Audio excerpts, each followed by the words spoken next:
جب قحط پڑا مدینے میں اور اطراف میں، یہ تاریخ کا سخت ترین سال ہے، تو آپ نے پورا قحط کا زمانہ قسم کر لی اپنے اوپر کہ گوشت نہیں کھاؤں گا، پنیر نہیں کھاؤں گا، گھی والی روٹی نہیں کھاؤں گا، خشک ٹکڑے چباتے عوام کے ساتھ بیٹھ کے۔ آج جب کہ ملک معاشی بحرانوں میں مبتلا ہے، حکمرانوں کے طرز زندگی اور ان کی آنی جانی آپ دیکھیں۔ حضرت عمر کا نام لینا آسان ہے، لیکن حضرت عمر رضی اللہ تعالیٰ عنہ کا طرز حکومت دیکھیے۔ آپ ان ایام کے اندر اپنی ازواج کے ہاں بھی نہیں جا رہے تھے، راتوں کو گشت کرتے تھے۔ ایک سفر سے واپس آ رہے تھے تو راستے میں آپ نے رات کا قیام کیا تو دیکھا کہ ایک بچہ روتا ہے اور ماں چپ کرواتی ہے۔ تو آپ نے معلوم کیا کہ یہ بچہ کیوں روتا ہے، تو ماں نے بتایا کہ عمر نے ماہانہ وظیفہ مقرر کیا ہے اپنی رعایا کے ہر فرد کا، لیکن جو دودھ پیتے بچے ہیں ان کا وظیفہ مقرر نہیں کیا ہوا، تو میں بچے کو دودھ چھڑا رہی ہوں تاکہ اس بچے کا وظیفہ بھی مقرر ہو جائے۔ حضرت عمر روئے اور اسی وقت اعلان کروا دیا کہ دودھ پیتے بچوں کا بھی آج سے وظیفہ مقرر ہے۔ روئے جا رہے تھے اور ساتھ کہے جا رہے تھے، عمر تو نے کتنے بچوں کا حق مارا ہے، تو نے کتنے بچوں کا حق مارا۔ یہ ہیں حضرت عمر رضی اللہ تعالی عنہ۔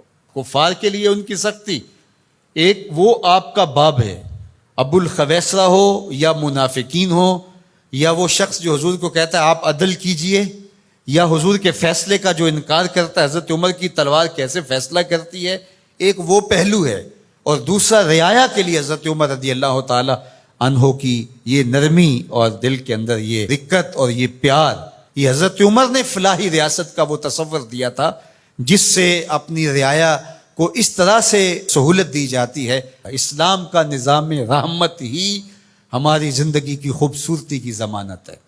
اس لیے میں تو یہی بات کہتا ہوں، اور گزشتہ سے پیوستہ کسی جمعہ میں نے یہ بات آپ سے کہی تھی کہ ہم نے کئی رنگوں کی جمہوریتیں بھی دیکھ لی، مارشل لاؤں کے نظم بھی ہم نے دیکھے، ہمارے درد کا مداوع کہیں بھی نہیں ہے، اور آج پھر آپ اسی سے علاج ڈھونڈ رہے ہو جو بیماری کا سبب اور ذریعہ ہوا۔ میر بھی کیا سادہ ہیں کہ بیمار ہوئے جس کے سبب اسی عطار کے لونڈے سے دوا لیتے ہیں۔ اس جمہوریت نے ہمیں دیا کیا ہے؟ ان دنوں کے اندر جو تماشا ملک میں لگا رہا، کہ آپ نے اس کو اپنی آنکھوں سے دیکھا نہیں ہے؟ کہتے ہیں کہ جمہوریت بہترین انتقام ہے۔ یہ کیا انتقام ہے؟ یہ تو عوام سے انتقام ہے، اور تمہارے اکاؤنٹ بھرتے ہیں اور تم پیسے بھر کے جو ہے وہ دیگر ممالک کے اندر شفٹ کر دیتے ہو، اور اس غریب عوام سے جو تم بدلہ لیتے ہو۔ غریب عوام تو وہاں کی وہیں ہے۔ یہ مختلف رنگوں کی جمہوریتیں، یہ مختلف رنگوں کی مارشل لائیں اور مختلف رنگوں کے نظام انسانیت کو کچھ نہیں دے پائیں گے۔ بتاؤں تجھ کو رمز آیا ان الملوک، سلطنت اقوام غالب کی ہے کہ جادوگری، خواب سے بیدار ہوتا ہے یہاں محکوم، اگر پھر سلا دیتی ہے اس کو حکمراں کی سہاری۔ دیوے استبداد ہے جمہوری کبا میں پائے کوب، تو سمجھتا ہے جس کو آزادی کی نیلم پری۔ یہ نیلم پری آزادی کی نہیں ہے، یہ دیوے استبداد ہے، یہ جبر و استبداد کا دیو ہے جس نے اوپر اوڑھنا اوڑھا ہوا ہے جمہوریت کا، اندر وہی خوفناک چہرہ ہے۔ یہ جمہوریت ہمارے درد کا مداوع نہیں، ہمارے دکھوں کا علاج نہیں ہے، ہمارے دکھوں کا مداوع ہے تو وہ نظام خلافت ہے۔ اس کے لیے مجھے اور آپ کو کوشش کرنی چاہیے۔ اس جمہوری نظم نے کیا دیا ہے مسلمانوں کو؟ جب مسلمانوں کے پاس اپنا نظام خلافت موجود ہے تو اس کے لیے راست اقدام ہو کہ جد و جہد کیوں نہیں کی جاتی، اور قوم کو سب سے پہلے باشعور بنا کر کے افراد اور رجال کار تیار کر کے اس نہج تک کیوں نہیں لے جایا جاتا؟ جب سمت ہی ہم نے درست منتخب نہیں کی ہے تو جتنا تیز بھاگیں گے اتنا منزل سے دور ہوتے چلے جائیں گے۔